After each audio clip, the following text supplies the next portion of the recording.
Hi, my name is Enoch, baby. Whatever you're going through, I got you. I got you. I've had many lives. I've lived many lives, and I have some experience. So when I ask you, how are you? It's not just words. It's me trying to connect with the beating of your heart. And I really want you to be okay. So how can I help? I can't give you money. I can give you information. I can share knowledge with you. But sometimes I do give money though. But of course, that's not what this is about. How are you? So last time I talked about how you need to master your mindset, because if you don't master your mindset, starting with your thoughts, you're going to get into deep waters and you're going to drown, right? But there's something that you need to also know is it's hard for everyone. When you're without a job, you think that those that have jobs that they have a better outing, but it's not true. That's the way the world is. The more you earn, how did the rapper put it? More money, more problems. It is real. Although there are ways to navigate that, right? But it is real.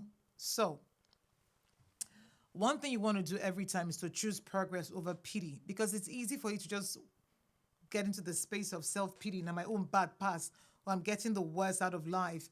No one is suffering like I am. If you hear people's stories, I was watching a skit yesterday on Instagram, and the guy was saying he went to church, and they were praying.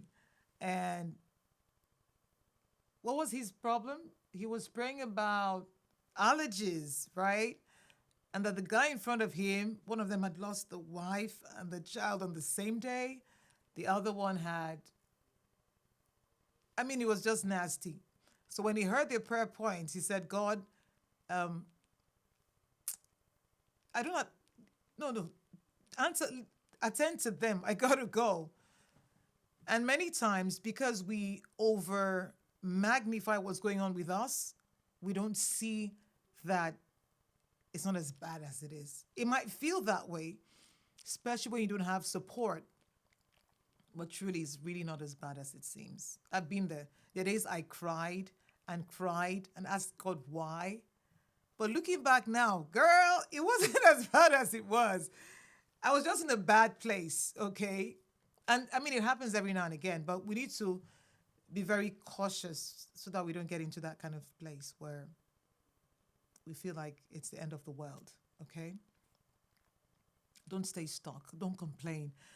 It's kind of hard, especially for those of us who come from a society where complaining is a way of saying what we feel, but it's a trap. No, it is a trap, darling. Don't complain. If you don't like the way it is, see, there's a way to go about all these things. It will take time, but you will get it. So this is it. Something is wrong. There are many things that are wrong anyway, and we didn't contribute. So yeah, hands are clean, right? But you want to ask yourself, do I have a solution? When they say be part of the solution of the problem, that's part of what complaining is. Every time you complain, you're part of the problem. Don't complain. If you can't fix it, pray about it. If you can't pray about it, shut the hell up. Because complaining is also sowing seeds. You're throwing seeds into the field. You don't want to do that.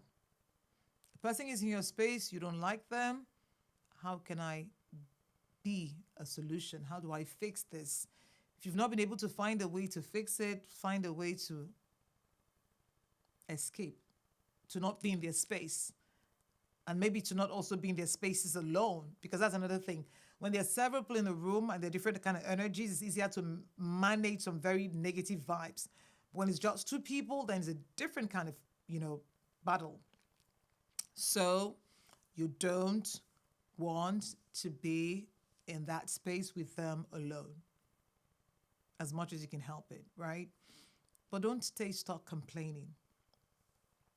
Another thing you have to realize that you have personal responsibility, especially when it comes to your life and your space, your time, your money, your thoughts. There is this place for personal responsibility. You cannot outsource that. You cannot blame people for things that you can control. I can control my words, for example. I may want to blame them for what they said, but I control my words. There was something I used to do when I was in university because, oh, my university was mad, oh. It was mad, oh. But there was something I told myself I would never do. I would never abuse a person or insult a person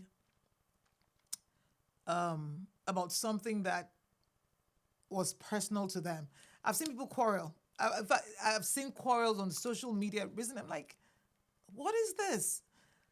It was just something I told myself. I was never going to throw a personal insult at anyone I knew. You know, I mean, you can cuss out, but a personal insult, something you know about them, something they dealt with, something you helped them with. You're not quarreling. You're like, oh, that time, oh, I helped you with your rent. That time that your father threw you out, I was squatting you for months. My, that's below the belt. I don't do that. I don't do that. So you want to be personally responsible, okay, for those kinds of responses you give when you're in a tight situation, when people hurt you and you don't. No. Sometimes you want to get even. No, don't get even, darling. Get out. Don't get even. Get out. Let God deal with them. I was reading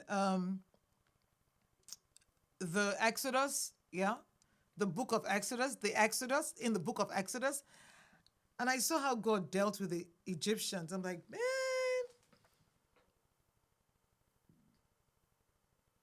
when God says, "Vengeance is mine, I will repay," just read. See, if somebody has done something and you're really, really angry, just read the book of Exodus. See how God dealt with them one by one.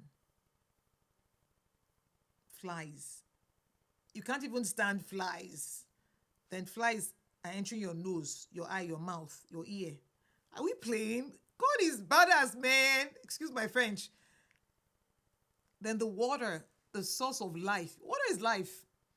Source of life. Poisoned it. Turned it to blood. Come and drink now. Like, I'm just thinking about it, like the kind of things that God did. If not that he hardened Pharaoh's heart, because that was the plan, or more, from day 2, Pharaoh would have changed his mind. What does it do? Boils. Some of you just want pimple here. Hey, nobody will hear word. Nobody will hear word. Boil. You know what a boil is? You can't sit. You, you, you, there's no adjusting. Say, okay, there's one here. Let me add. You can't sit. You can't even touch it. You can't even, man.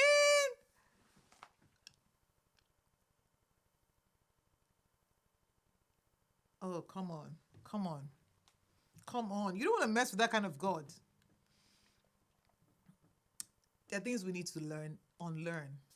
Let God deal with them. Because how could, sometimes you just want to, I just feel like killing you. You kill the person, and the person is dead, right? But imagine going through the kind of things that those guys in Egypt went through. God peppered them, suffered them, made them uncomfortable. Then eventually, the ultimate sacrifice, their firstborn of every. Anyway, you must choose personal responsibility when you're fighting your battles. There are things you should not say. You want to really hurt them. Because many times, because we're speaking from a place of anger and pain, there are things we didn't even mean to say that we eventually would say. That's why when I'm angry, when I was in university, that's what I was talking about. When I was angry, I don't engage. I just walk away. I don't engage. I never engage. Because I didn't want to break my own rule of never using a person's personal issue to throw an insult at them, right? And we need to realize that when they say it go better, when Christians say it is well, it is more than just words. It's a mindset. It's a mindset. So we need to take responsibility for ourselves and make sure that we put our minds in a good space. It's all mental energy. The battle is in the mind. So we've got to put our minds in a very good space as much as we can. Okay? Thank you for watching. My name is Enoch Beverly. I'm on WhatsApp. +234 8036 828585. Twitter, Instagram, Facebook, Enigma City. You'll find me, and then we can talk. Thank you for watching.